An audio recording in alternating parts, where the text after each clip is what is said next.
Whiskey 5 Whiskey, W5W, W5W calling CQ.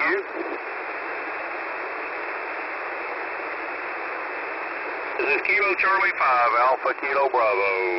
Signing off is Whiskey 5 Whiskey.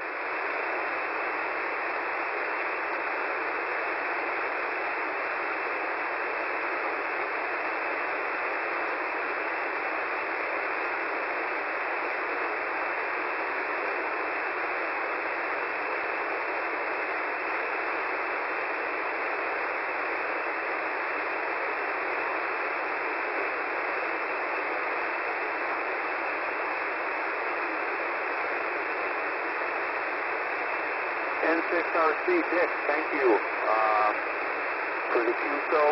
Yeah, this is an old radio that I resurrected, and it cracks me up. The tubes are like tall boy beer cans. But at 600 watts, it limps along, and I've had good reports on signal quality. So I also have the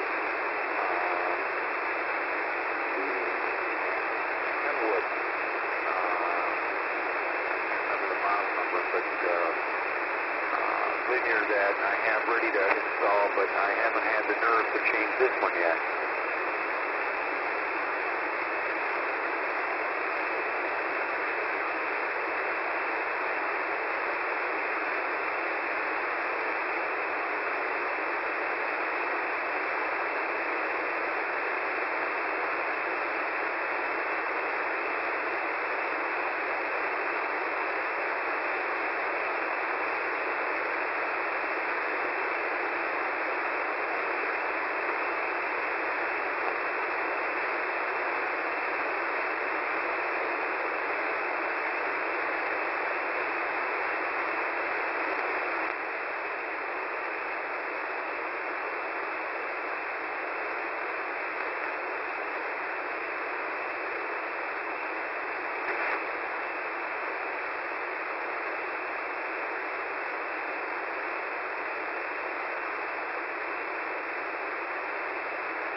Having a great evening. We used to vacation in Scottsdale all the time, and when I got to Mountain Run, I like where you're hanging out, and see you, and have a great holiday. Take care and see you on final 7-3.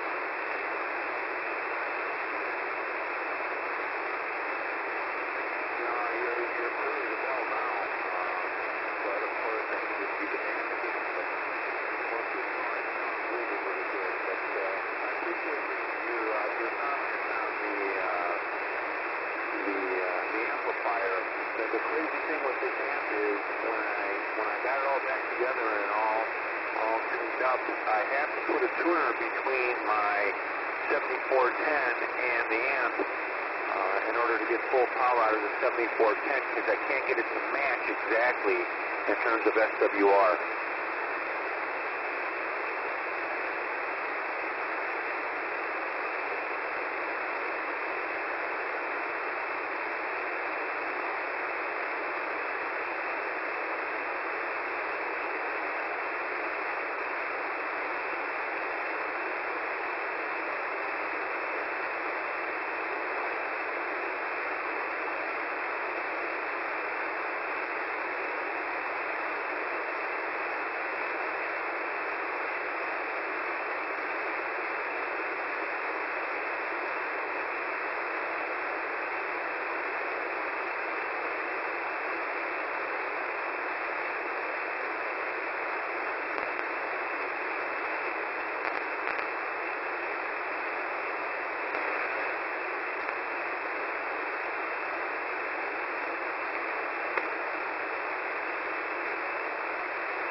Charlie 9, Zoo uniform. I'm going to call it a day. Thank you, and have a great evening. 7-3.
Really nice audio. You hit the formula on the audio settings, though. I hope so. I've had this amp running now probably 3 or 4 or 5 days, and I'm receiving real good reports with it. So I'm enjoying it. I like to homebrew and tinker a lot, so this keeps me out of trouble. Roger. Well, those tubes, I forgot, what did you say, 3CX 700? The original amplifiers came with 3CX 400A7s, which is a standard 11-pin socket tube, but they've just gotten so expensive. They're still out there. You can still find them, but they're ridiculously priced. They're also called an 8874. iMac makes a 3CX 400U7, which is the coaxial socket, and that's for UHF. And I just made my own sockets and put them in there and added a third tube. You could buy the amp with 3 tubes, but this amp was purchased with 2 tubes, so I changed the base plate on top of the air box and made 3 sockets and added the third tube. Oh, well, doing a fine job there. And you took a little dip. Am I still coming in down there? Yeah, the band is moving around a little bit, but you're still doing fine. You're about a 5 and 7. Okay, on QSL, and I forgot to write down where your location go. Edmond, Oklahoma. Echo, Delta, Mike, Oscar, November Delta is just north of Oklahoma City. Okay, okay, I used to live down in southwest corner down there in Alpha's when I was a kid, and I must say that was a fun place, and tornadoes and the dust storms were memorable. Oh, yeah. Yeah, we play with severe weather here. That's one of the tourist attractions for Oklahoma. Of course, you're in Alaska, so you don't mind the cold weather, but I do mind the cold weather. My wife is from Kenya, and so I'm used to the warm weather, but we're here. This is one of our homes, and we come here to work, and then we go home to Kenya to relax and enjoy family. Okay, QSL. Well, I think I was trying to remember. I think Kenya's down south of the equator, and the sun shines on the north side of the house, right? That's right. It's pretty much directly overhead, but yeah, it's from the north side. But the equator runs right through Kenya, so when we go to our mother-in-law's place, we're on one side of it, and when we go back home to Ruaka, which is just north of Nairobi, we're on the southern part of the equator. Okay, yeah, the QSL. Yeah, my African geography.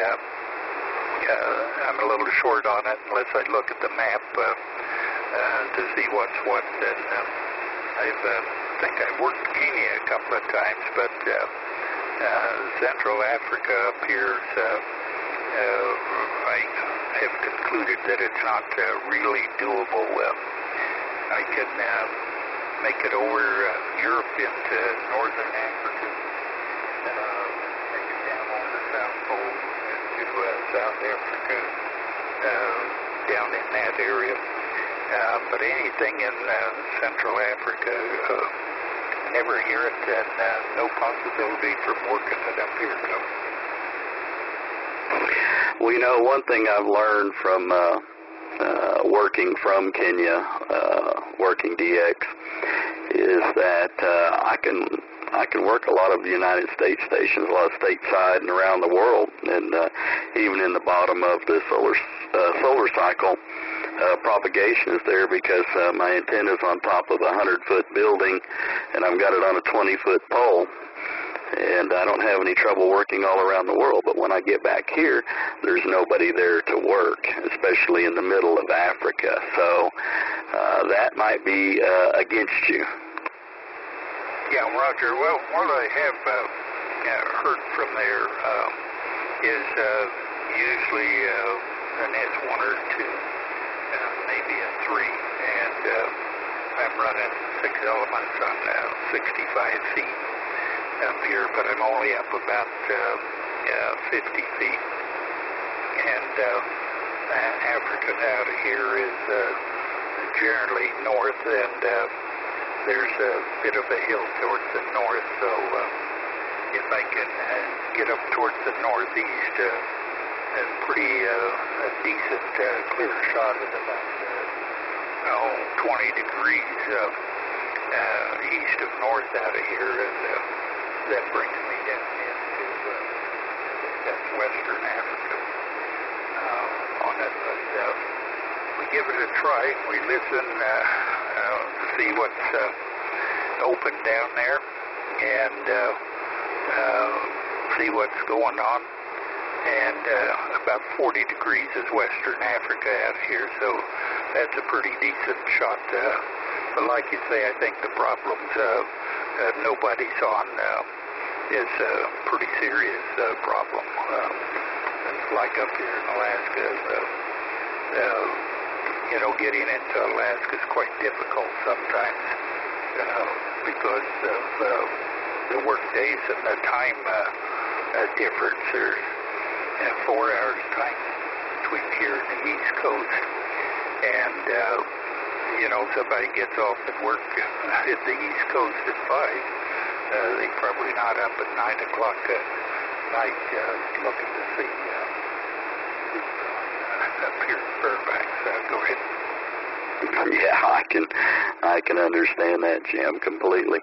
A few of the other things is that the power there where we live during the day, there are so many various machines and appliances, the consumers that are using it there, just the citizens, there's welders and all sorts of stuff. There's a lot of hash during the day, and so you have to wait till around dark 30 to start working, and then you get a lot of, on 40 meters, you get a lot of the super high-powered shortwave broadcast stations that just clobber 40 meters until about 10:30 at night, their local time, when they switch off.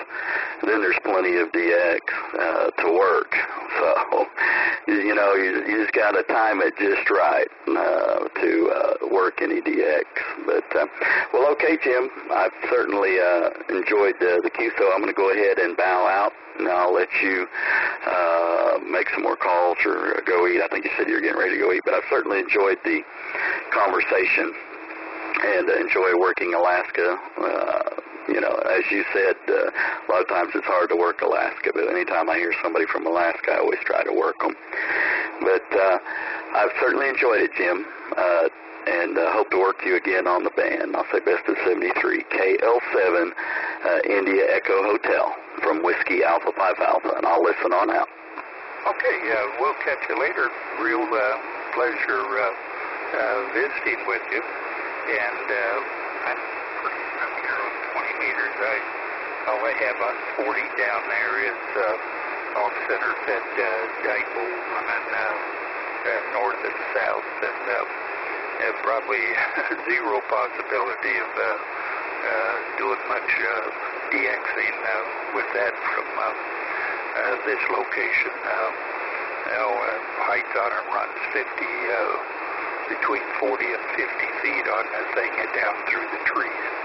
So you take care, and nice hearing from. And if you're on 20 meters, I'm on about the same time every day that I try and park on this frequency, 218 or pretty close to it. So best of 73s and season's greetings to you there. Whiskey Alpha 5 Alpha, KL7 India Echo Hotel 73s, and best holiday greetings to you. Okay, Jim, you just reminded me of one other thing.